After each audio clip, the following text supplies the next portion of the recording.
প্রখর রোদে রাস্তায় দাঁড়িয়ে আছে অবনী। গাড়িগুলো সব যেন তার সাথে আড়ে ধরে আছে। রাস্তায় হাজারো গাড়ি ছোটাছুটি করছে, কিন্তু অবনীর অফিসের রাস্তায় যাবার মতো একটা গাড়িও পেল না সে। একজন গাড়িওয়ালা বলল, ওই দিকে নাকি বড় একটা মাফিয়া গুন্ডা কাউকে রাস্তায় এনে মারছে, তাই সব গাড়ি যাতায়াতের পথ বন্ধ ওই দিকের। অবনী আজ অফিসে রিজাইন লেটার দিবে, ওই অফিসে আর যেতে চায় না সে। তাই গাড়িগুলোর সাথে অভিমান করে নিজেই নিজের গন্তব্যের উদ্দেশ্যে হাঁটা শুরু করলো সে। প্রখর রোদে অবনীর হাঁটতে খুব কষ্ট হচ্ছে, তবুও দ্রুত পা চালাচ্ছে সে। কিছু দূর যাওয়ার পর দেখলো সত্যিই সামনে কয়েকজনকে মারা হচ্ছে। অবনী তীক্ষ্ণ দৃষ্টিতে তাকিয়ে আছে ওই দিকে। ও বুঝতে চাইছে ওখানে কারা আছে, যাদের ভয়ে কোনো গাড়ি আসলো না।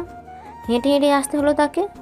সবসময় তো সিনেমায় দেখেছে, বাস্তবে দেখলে খারাপ কি, আর ভাবছে দেখে তো একজনকেও গুন্ডাদের মতো মনে হচ্ছে না, তাহলে ওরা মাফিয়া হলো কিভাবে? সিনেমাতে যখন দেখেছি গুন্ডাদের তো দেখলেই ভয় ভয় লাগতো, কিন্তু এদের দেখে আমার ভয় লাগছে না কেন? কিন্তু ওরা এভাবে ওদের মারছে কেন?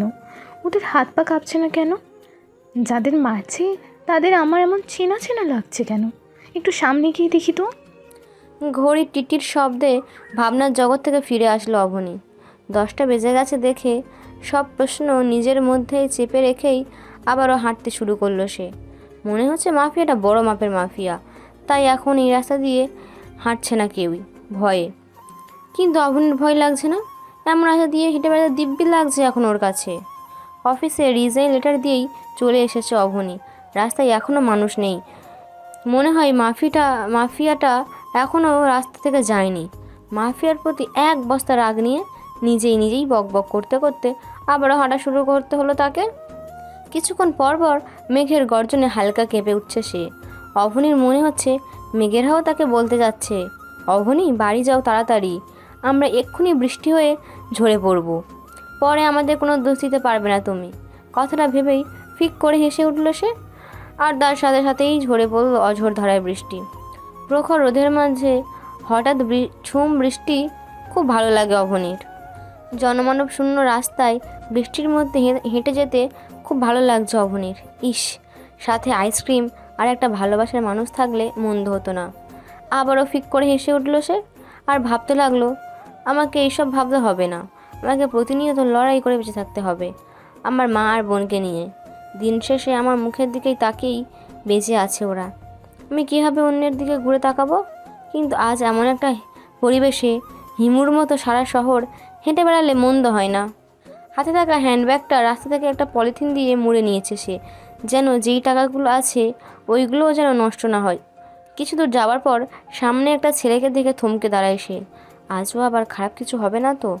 এমন জনমানবশূন্য রাস্তায় একটা ছেলে একা একটা মেয়েকে পেয়ে বাজে নজর তো দিতেই পারে। বৃষ্টির মধ্যেও অবনীর গলা শুকিয়ে কাঠ হয়ে গেছে। ছেলেটিও বৃষ্টিতে ভিজছে, কিন্তু শুধু পিছন দিকটাই দেখতে পাচ্ছে সে। কতক্ষণই বা দাঁড়িয়ে থাকবে সে? মেয়েদের যে প্রতিনিয়ত নিজেকে রক্ষা করার জন্য লড়াই করতেই হয়, তবুও আবার অনেকেরই শেষ রক্ষা হয় না। অবনী আর কিছু না ভেবে সুতি ওড়না দিয়ে ভালোভাবে মুখটা ঢেকে এগিয়ে গেল সে। ছেলেটি এখনও তাকায়নি অবনীর দিকে, নিজের মতো বৃষ্টিতে ভিজতে লাগলো সে। অবনীর বারবার আর চোখে তাকাচ্ছে ছেলেটির দিকে। এখনও শুধু পিছন দিকটাই দেখতে পাচ্ছে সে। সেদিকে না তাকিয়ে সামনের দিকে হাঁটা শুরু হলো। একটু পর অবনীর মনে হলো ওর পিছন পিছন কেউ আসছে। ঘুরে তাকানোর মতো সাহসও পাচ্ছে না। ওর মনে হচ্ছে এই বুঝি সব শেষ রক্ষা আর হলো না। আস্তে আস্তে মানুষটা আরও এগিয়ে আসলো। অবনী চোখ মুখ খিঁচে বন্ধ করে রাখলো। তখনই তার চেনা একটা সুর ভেসে উঠল। লোকটা বলল, হেই, আপনি অবনী না? অবনী নিজের নাম শুনে সাথে সাথে চোখ খুলে তাকালো। সামনে নীলকে দাঁড়িয়ে থাকতে দেখে থতমত খেয়ে যায় সে। সাথে খুশি হলো, এখন আর ভয় লাগছে না তার। হয়তো শেষ রক্ষাটা হয়ে গেছে, বা সামনে মানুষটাকে খুব বিশ্বাস করে ফেলেছে তাই। অবনী দেখলো বৃষ্টিতে যে ছেলেটি ভিজতে ছিল সেটাই নীল। হ্যাঁ, আমি অবনী, কিন্তু আপনি এখানে? বৃষ্টি আমার খুব পছন্দ। তাছাড়া মানুষজনের বা যানবাহনের কোলাহল নেই। ঢাকা শহরে এমন একটা পরিবেশ পাওয়া খুবই মুশকিল, তাই মিস করতে পারলাম না। কিন্তু সামনে তো একদল মাফিয়ার জন্য সব বন্ধ, সেটা আপনি জানলেন কিভাবে? আপনিও কি ওই রাস্তা দিয়ে কোনো কাজে যাচ্ছিলেন নাকি? সেটাই। তো আপনি কোথায় গিয়েছিলেন? অফিসে রিজাইন লেটার দিতে আপনাকে তো বলেছিলাম জবটা করব না তাই। অবশেষে তাহলে জবটা ছেড়েই দিলেন? হুম। তাহলে এখন কি শুধু টিউশনই করবেন? না, নতুন জব খুঁজবো সাথে। আবারও যদি এমন হয়? ছেড়ে দেব, তবু কখনো নিজের সম্মানহানি হয় এমন কিছু করব না। Strange, I like it. আচ্ছা, আপনি তো ওই দিকে দিয়েই আসলেন, তো মাফিয়াগুলো কি চলে গেছে? আপনি চাইলে চলে গেছে, না চাইলে রয়ে গেছে। মানে আসলে আমার মাফিয়াটাকে কাছ থেকে খুব দেখতে ইচ্ছে করছে। সিনেমার গুন্ডার আর এই মাফিয়াটাকে আমার এক লাগেনি, তাই কাছ থেকে ভালোভাবে দেখতে ইচ্ছা করছে। মেইন লোকটাকে দেখতে সিনেমার গুন্ডাদের মতো লাগে কি না? ভয় লাগবে না? আর আপনি কি তাকে দেখেছেন? পেছন থেকে দেখেছি, হুডি পরা, এই গরমেও তাও আবার। না, আমার ভয় লাগেনি তো। আমার তো মনে হচ্ছিল সবাই এমন ভয় পাচ্ছে কেন। আমার তো ভয় লাগছে না, সবগুলো লোককে দেখতে তো অন্য মানুষের মতোই লেগেছে। আমার তো মনে হচ্ছে ওই মাফিয়াগুলো মাফিয়া হবার যোগ্যই না। অবনীর কথা শুনে কাঁদতে লাগলো নীল। চোখ বড় বড় হয়ে আছে তার। কি বলে এই মেয়ে?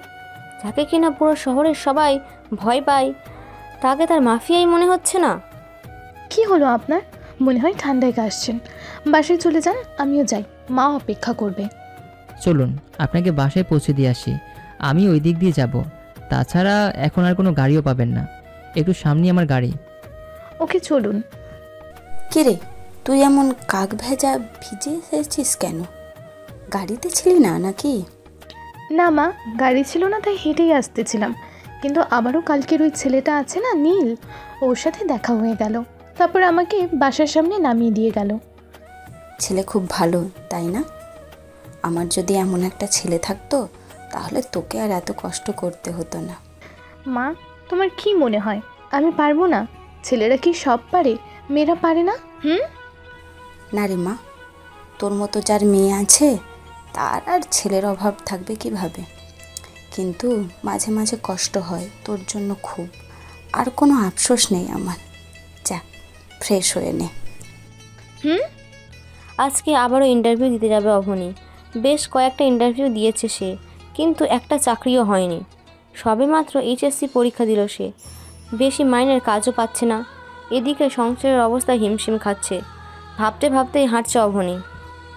এই মামা, রাজধানী যাবা? হ জামু, কিন্তু 100 টাকা লাগবো। কম হবে না মামা? 60 টাকায় যাবে না? না, একদম 90 টাকা লাগবো। অবনী ঘড়ির দিকে তাকিয়ে দেখলো ইন্টারভিউয়ের আর বেশি সময় নাই। আজকেরটাও মিস হয়ে যাবে নয়তো।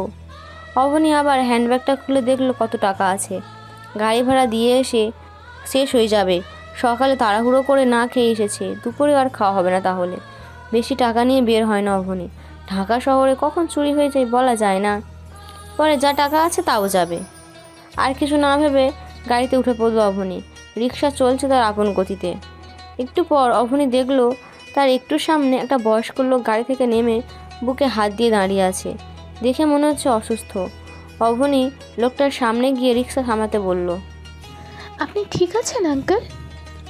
না মা, বুকে খুব ব্যথা চেপে আছে। মনে হচ্ছে গাড়ি ড্রাইভ করে হসপিটাল যেতে পারছি না। ছেলেকে ফোন দিয়েছি, চলে আসবে হয়তো।